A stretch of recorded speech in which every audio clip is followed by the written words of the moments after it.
हिंदू के अलावा कोई बौद्ध, इस्लाम, ईसाई, सिख धर्म का धर्मावलंबी उस मैनेजमेंट में नहीं है, तो महाबोधि बुद्ध विहार में क्यों? तो महाबोधि बुद्ध विहार में क्यों? कि बद्रीनाथ, केदारनाथ, जगन्नाथपुरी, तिरुपति बालाजी मंदिर, रामेश्वरम, ये सभी कभी बौद्ध मठ थे। ये सभी बौद्ध मठ थे। 11वीं 12वीं शताब्दी के बाद एक एक करके साजिश के तौर पर सभी बौद्ध मठों को हिंदू मंदिरों में परिवर्तित किया गया। अभी तक जो सत्ता में बैठे हुए लोग या मनुवादी व्यवस्था के पोषक हैं, उनकी गिद्ध नजर इस महाबोधि बुद्ध विहार पर भी है। इसलिए माननीय उच्च न्यायालय, माननीय सर्वोच्च न्यायालय के माध्यम से इसकी मजबूत पैरवी होनी चाहिए, जिससे कि समय रहते हम अपनी इस अमर धरोहर को सुरक्षित रख सकें। आप जानते हैं यह महाबोधि बुद्ध विहार सम्राट अशोक ने बनवाई थी। यह भी पूरा दुनिया जानता है तथागत बुद्ध को इसी बोध गया की धरती पर ज्ञान प्राप्त हुआ था। अगर तथागत बुद्ध को इस बोध गया में ज्ञान प्राप्त हुआ था, महाबोधि बुद्ध विहार सम्राट अशोक ने बनवाई थी, तो हिंदू और हिंदू पुजारी कहां से बीच में आ जाता है? जब ये इसमें कहीं भी दूर रात तक हिंदुओं का कुछ है भी नहीं, तो हिंदू पुजारी की हिस्सेदारी क्यों? और जितने भी इनके हिंदू मठ मंदिर है, क्या उसमें किसी अन्य धर्म के किसी पुजारी का दखल है क्या? जितने भी इनके मंदिर हैं, अगर अयोध्या के राम मंदिर में हिंदू के अलावा कोई बौद्ध, इस्लाम, ईसाई, सिख धर्म का धर्मावलंबी उस मैनेजमेंट में नहीं है, तो महाबोधि बुद्ध विहार में क्यों? तो महाबोधि बुद्ध विहार में क्यों? जबकि भारतीय संविधान का अनुच्छेद 15 और 51 जे इस बात की स्पष्ट व्याख्या करता है कि धर्म, वर्ण, जाति, जन्म स्थान और क्षेत्र के आधार पर जहां किसी के साथ कोई भेदभाव नहीं होगा, वहीं पर अनुच्छेद 25 के अंतर्गत किसी के धर्म में कोई दखल नहीं देगा। इस बात की स्पष्ट व्याख्या है। अगर इस बात की स्पष्ट व्याख्या है, तो इस बौद्ध जो विश्व का सबसे बहुचर्चित तीर्थ स्थल है महाबोधि बुद्ध विहार, जिसे सम्राट अशोक ने बनवाया और तथागत बुद्ध ने जहां पर परिवार प्राप्त किया, ऐसी विश्व प्रसिद्ध बौद्ध तीर्थ स्थल पर विवाद क्यों? हिंदू पुजारियों को मैनेजमेंट में प्रवेश क्यों? या बौद्ध धर्म में हिंदू धर्मावलंबियों की एंट्री क्यों? ये अपने आप में एक सवाल पैदा करती। इसीलिए हम जितने भी यहां पर साथी बैठे हैं, इस पर हम आप सभी लोगों को गंभीरता से, बिना आपस में किसी प्रकार का मैं तू किए, अपने ईगो को बनाए ताक रख करके हमें इस मुद्दे पर एकमत होकर के इस लड़ाई को आगे बढ़ाने की आवश्यकता है। आप जानते हैं अभी अयोध्या में क्या था, यह भी पहले बौद्ध तीर्थ स्थल था, यह भी पहले बौद्ध तीर्थ स्थल था। हमारे तमाम मीडिया के साथी बैठे हैं, इनको मालूम होना चाहिए अयोध्या के दो हिस्से हैं, एक साकेत नगरी है, एक अयोध्या नगरी है। साकेत नगरी यह खोरस महाजनपद के समय कौशल राजधानी, कौशल की उपराजधानी थी, श्रावस्ती राजधानी थी, यह उपराजधानी थी। राजा प्रसेनजित बौद्ध राजा थे, यहाँ के शासक थे। तथागत बुद्ध यहाँ पर कई वर्षावास बिताए हैं। यानी जब तथागत बुद्ध यहाँ कई वर्षावास बिताए, यहाँ पर यह बौद्धों की नगरी थी। और एक चीज और मैं जानकारी देना चाहता हूं जो किसी के पास नहीं हो, वहां पर पहली शताब्दी में पहला मंदिर बना है। पहली शताब्दी के बाद पहले कोई मंदिर नहीं था, यानी पहले बौद्ध मठ था। और आगे चल करके आपको यही बता देना चाहता हूं, राजा प्रसेनजित का महामंत्री जो ब्राह्मण समाज का था, उसका एक बेटा था जो 16-17 साल की उम्र में साधु बन गया और उसका नाम ही था बाबरी। उसका नाम ही बाबरी था। दक्षिण में गोदावरी नदी की जाकर किनारे बस गया।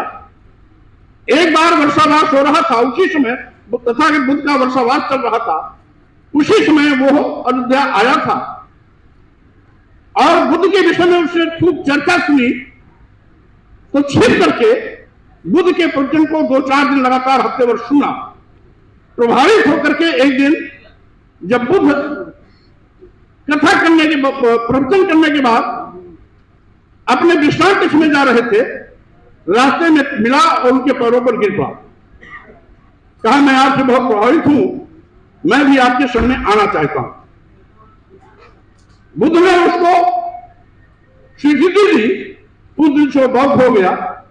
और साथ ही साथ राजा प्रसेनजित ने अपने महामंत्री को कहा कि तुम अपने बेटे को गोदावरी से बुला करके यहीं पर मंदिर बनवा ले।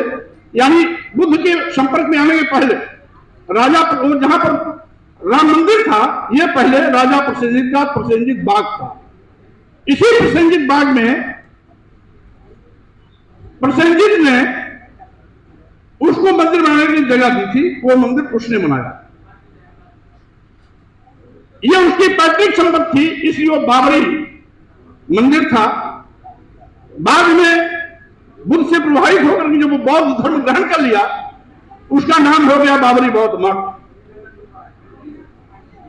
और 11वीं शताब्दी में जब वहां के तथाकथित पंडित पुजारियों ने उसमें दबाव बनाया उनके परिवार के चले आ रहे लोगों पर कि तुम्हारे बाप दादा बौद्ध हो गए थे, तुम हिंदू धर्म स्वीकार करो, तो उन्होंने कहा कि अगर हमारे बाप दादा बौद्ध हो गए तो हम हिंदू धर्म नहीं स्वीकार करेंगे। उसका उत्पीड़न होना शुरू हुआ और अपने उत्पीड़न की कार्रवाई से परिवार के लोगों ने बचने के लिए इस्लाम धर्म कबूल कर लिया। और जो उसका बाबरी मंदिर था, बाबरी बौद्ध मठ हुआ, बाबरी बौद्ध मठ से वह बाबरी मस्जिद बन गया। ये इसका इतिहास। यानी कुल मिलाकर के बाबर न कभी बाबर अयोध्या गया और न बाबर का सेनापति अयोध्या गया। इतिहास इस बात का गवाह। और इसके लिए हमारे पास ब्राह्मण लेखकों की ही किताब, इतिहास की जो किताब है, उत्तर प्रदेश का प्राचीन इतिहास, वो जो किताब लिखी गई है ब्राह्मणों द्वारा ही लिखी गई है। दो ब्राह्मण विद्वान मिलकर के लिखे हैं, जो एक यूनिवर्सिटी में प्रोफेसर था और एक यूनिवर्सिटी में वाइस चांसलर था।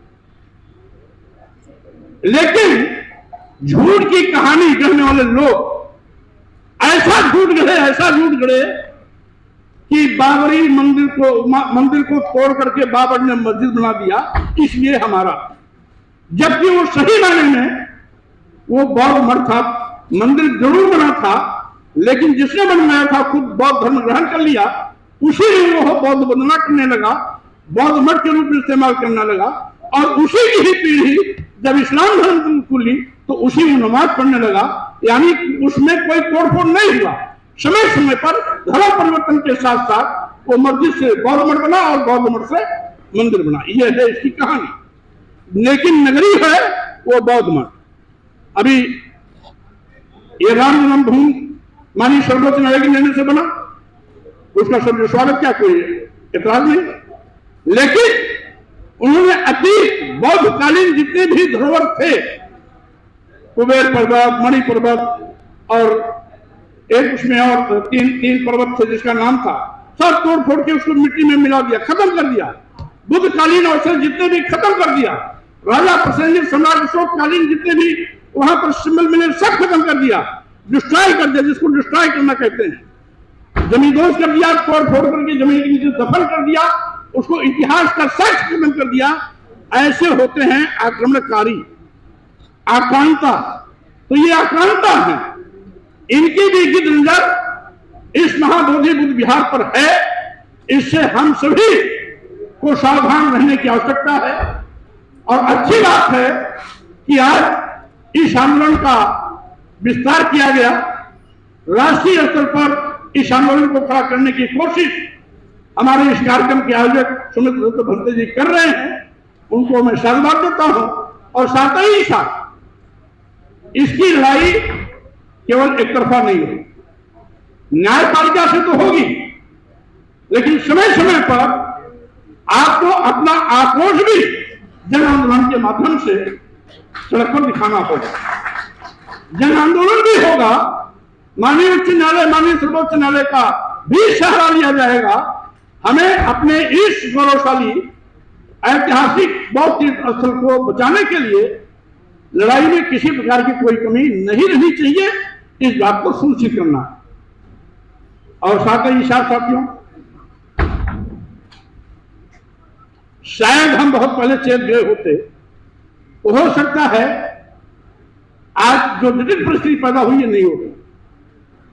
यहां से पिछले 30-32 सालों से पिछले वर्ग के ही मुख्यमंत्री, शायद न हमने उनको कभी अप्रोच किया, न उनको हम कन्विंस करने की कोशिश किए, न इसकी गंभीरता को उनसे जताने की कोशिश की। हमें खुशी है यहां आलोक मेहता जी बैठे हैं। आलोक मेहता जी बैठे हैं, मेरा अनुरोध है कि आप, क्योंकि राजद के संस्थापक लोगों में से रहे हैं, लालू जी तेजस्वी से बात करके इसको प्रमुखता से समझाने की कोशिश करेंगे कि किसी भी तरीके से बीटी एक्ट 49 हटना चाहिए। अगर प्रशासनिक स्तर से हट जाता है तो जन आंदोलन और न्यायपालिका जाने की आवश्यकता नहीं पड़ेगी। जहां तक रही बात, शायद पहले नीतीश जी को भी समझाया गया होता तो ये भी समझ जाते। अब तो समझाने के बावजूद भी नहीं समझेंगे, क्योंकि ऐसी मुट्ठी में फंसे हुए हैं कि ना इधर हो सकते आ सकते हैं, ना उधर जा सकते हैं। इसलिए नीतीश जी से तो उम्मीद हम आप नहीं कर सकते, लेकिन यदि किसी का उनके पास आना जाना है, संबंध अच्छा है, तो प्रयास करने में कोई बुराई नहीं है, प्रयास करनी चाहिए।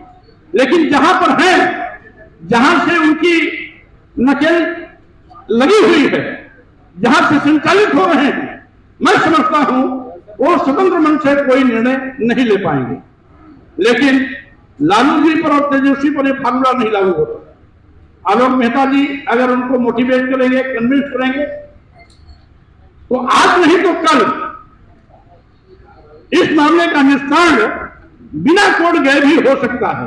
यद्यपि कोर्ट जाना जरूरी इसलिए है जिससे कि यह पहले कुछ नकारात्मक कार्रवाई हो जाए, उसके पहले हम उस पर अंकुश लगाने की तैयारी कर लें, रोक लगाने की तैयारी कर लें, आगे न्याय का रास्ता खुला रहे। इसलिए हमें वो भी प्रयास करना है, बातचीत का भी प्रयास करना है, जन आंदोलन का भी सहारा लेना है, माननीय उच्च न्यायालय और सर्वोच्च न्यायालय का भी सहारा लेना है।